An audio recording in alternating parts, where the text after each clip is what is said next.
आता नवरात्र येणार आहेत म्हणजेच 9 दिवस 9 उपवास। पण रोज तेच खाऊन म्हणजे साबुदाणा खिचडी, शाबू वडे खाऊन तेलकट पित्त वाढतंय, ॲसिडिटी वाढत्या। म्हणूनच आज मी आपल्यासाठी एक हेल्दी पर्याय आणला आहे, जो की आपण पिढ्यानपिढ्या करतोय, तो म्हणजे गूळ शेंगदाण्याचे लाडू।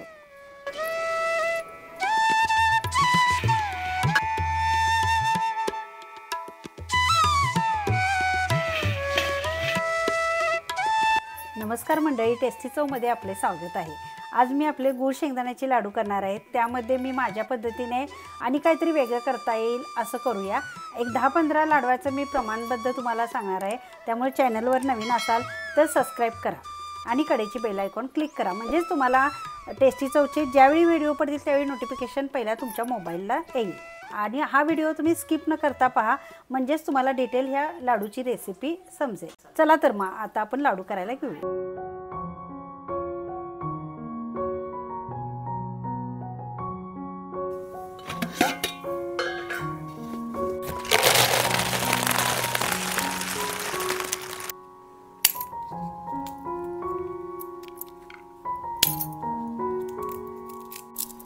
ये बासो आहे लाडू एक कमी देणार बघ मग। लाडू मागायचा नाही हां, मग सोललाच तर लाडू मिळणार, जास्त सोललाच तर।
आता आपण शेंगदाणे आणि खोबरं भाजून घेतलेलं आहे।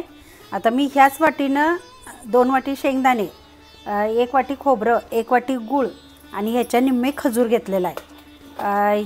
तुम्ही वजनी प्रमाणात म्हटलं तर साधारणतः 150 ग्रॅम शेंगदाणे असणार। त्याच्या प्रमाणात खोबरं त्याच्या निम्मं, गूळ आणि खजूर असल्यामुळे जरा खजूर पण गोड असतोय, त्यामुळे गुळाचं प्रमाण मी थोडं कमी ठेवलं आहे। आता हे आपण बारीक करून घेऊया। हे मी सगळं बारीक करून घेतलेले आहे। जरासं शेंगदाणा भरभरीतच केल्यात, चिकट झाल्यात। गूळ वगैरे, गूळ खजूर ह्यामध्येच टाकून मी बारीक केला आहे। बघा चिकटपणा कसा आला आहे बघा। वेलची पावडर 1 चमचा। जर तुमचे खजूर कोरडे जर वाटत असले तर 5 मिनिटं पाण्यात भिजत ठेवायचे आणि त्यानंतर ते मऊ पडतात आणि मग यामध्ये बारीक केलं तरीच पण चालतंय। माझे खजूर कसे असे मऊ होते, त्यामुळे मी शेंगदाण्याबरोबरच बारीक केले।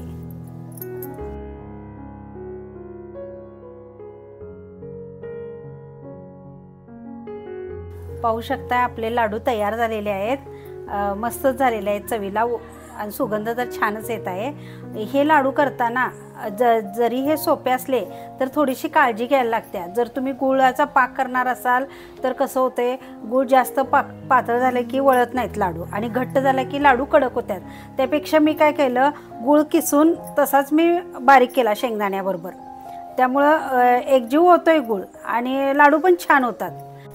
आपण सगळं बारीक करून घेतल्यावर थोडीशी 1 चमचा वेलची टाकली। वेलचीमुळं मस्त सुगंध पण येतो आणि लाडवाला चव सुद्धा छान येते।